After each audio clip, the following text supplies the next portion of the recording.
is, you know, if you attend a stand-up comedy show, and then there's a joke which is just so bad, and it falls completely flat, and it bombs so spectacularly that you cannot help but laugh. And so it's unintentionally funny.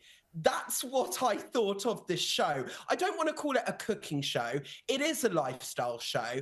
I think it's not relatable in any sense of the word. It is, I would call it more aspirational more than anything. But it shows Meghan exactly for who she is. And this almost kind of, you know, not a person that hasn't got a single genuine bone in her body, or at least doesn't want to express her true self.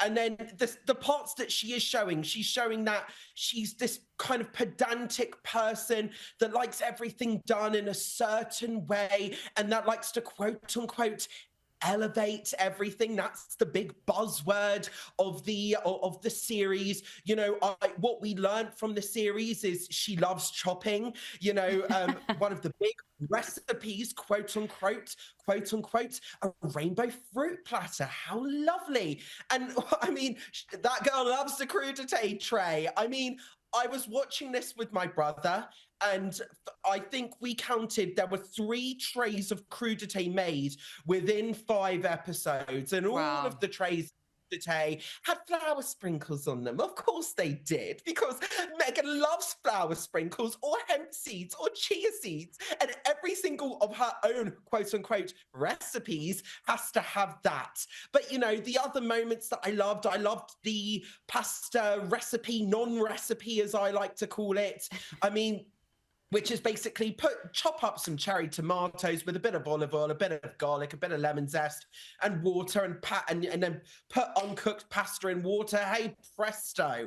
You know, I mean, I love it that Netflix has literally spent millions upon millions upon millions of pounds on her to show her basically opening pretzels and putting other items into different plastic bags and labeling things, marvel at a beekeeper in a house which is not even her own, most likely. I mean, the kitchen that she cooks everything in, it's not her own house. Prince Harry appears in it for all of 20 seconds, if not that, in the final episode. And you've got a load of these quote-unquote recipes that, I kid you not, anybody can do. They're not genuine. They're not groundbreaking. The show is not groundbreaking in any sense of the word.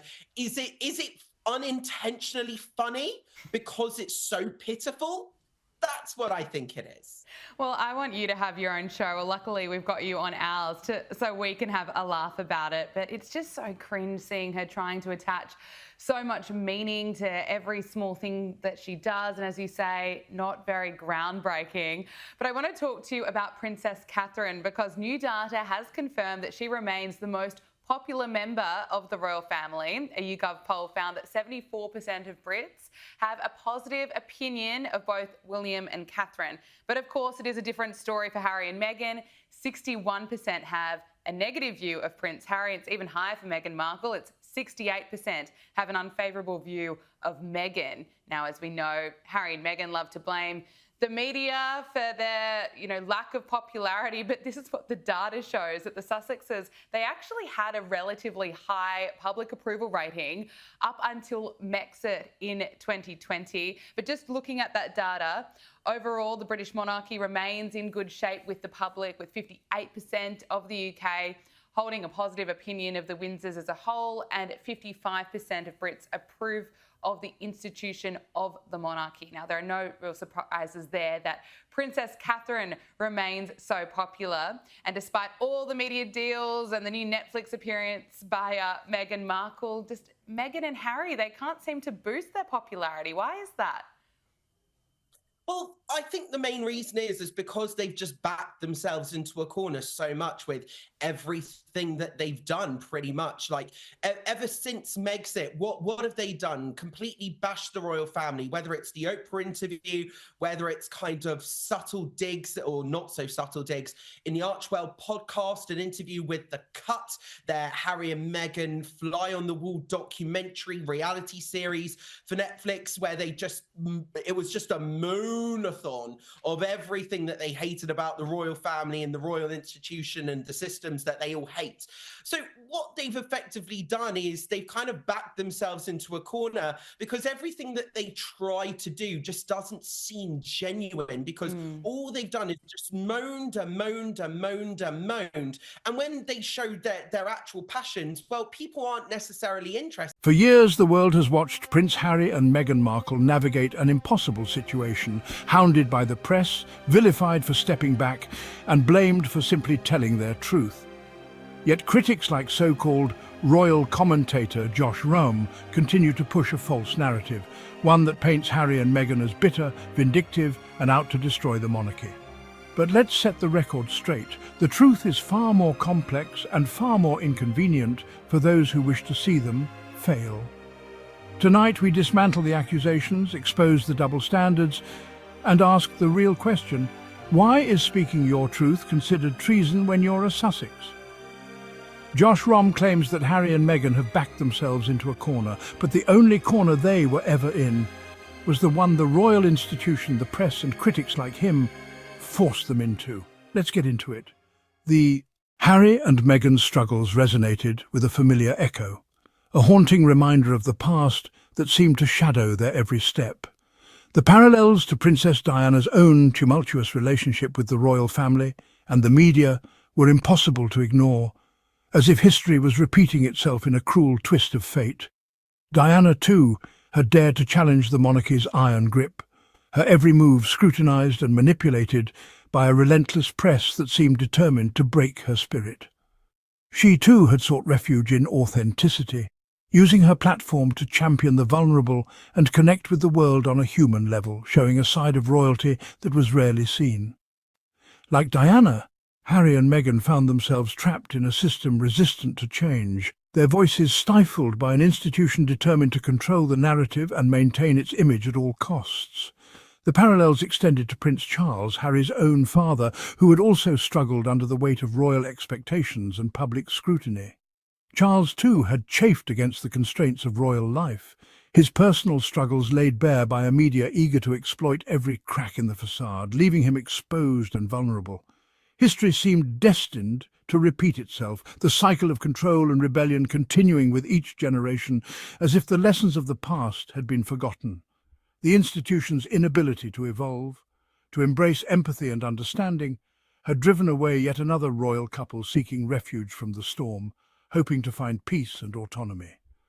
The parallels served as a stark reminder of the human cost of maintaining an outdated and unyielding system, a system that seemed to prioritize tradition over the well-being of its members. The weight of history pressed down on Harry and Meghan, the echoes of past struggles, a constant reminder of the challenges they faced and the resilience required to overcome them. But they also drew strength from those who had come before, their determination fueled by a desire to break the cycle and create a different path for themselves and their children, a path defined by love, freedom, and authenticity. For Prince Harry, the media's intrusion was not merely an annoyance, it was a deeply personal wound. The tragic loss of his mother, Princess Diana, at the hands of paparazzi photographers, left an indelible scar on his psyche. He was a boy robbed of his mother, forced to grieve under the harsh glare of the public eye. The relentless pursuit, the intrusive cameras, the constant speculation about his emotions.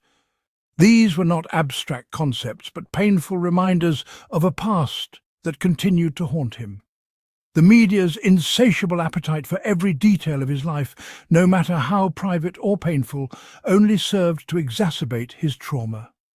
Meghan, too, became a target of this relentless scrutiny. Her every move, her every word dissected and analysed for any perceived misstep. The attacks were often laced with racist and sexist undertones, a stark reminder of the insidious ways in which prejudice permeates even the most seemingly progressive societies. The couple's decision to step back was not simply a reaction to negative press, but a necessary act of self-preservation. They chose to protect their mental health, their family, and their future from the damaging effects of constant intrusion and judgment. Meghan Markle, a woman of colour, a divorcee, an American actress, entered the royal family as a symbol of modernity and change. Her presence was seen as a beacon of hope for a more inclusive and progressive monarchy. But her presence was met with a mixture of excitement and resistance. The public and media were divided in their opinions. While many celebrated her arrival as a breath of fresh air, a sign of the times changing, others viewed her with suspicion and prejudice. The scrutiny was intense and often unfair. The media, often reflecting the biases of society, played a significant role in shaping the narrative surrounding Meghan. They were relentless in their coverage, often focusing on negative aspects and ignoring her positive contributions. She was subjected to a relentless barrage of negative headlines, often rooted in racist and sexist stereotypes.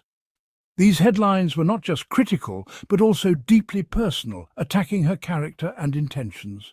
Her every move was scrutinized, her every word twisted, and her character unfairly maligned. The attacks were relentless, escalating from subtle digs to outright fabrications. The pressure was immense and unyielding. Meghan was accused of being difficult, controlling, and fake, labels often used to discredit and undermine women, particularly women of colour. These accusations were baseless but damaging. The double standard was glaringly obvious, with Meghan held to an entirely different standard than other members of the royal family. The scrutiny she faced was not just about her actions, but also about her identity and background.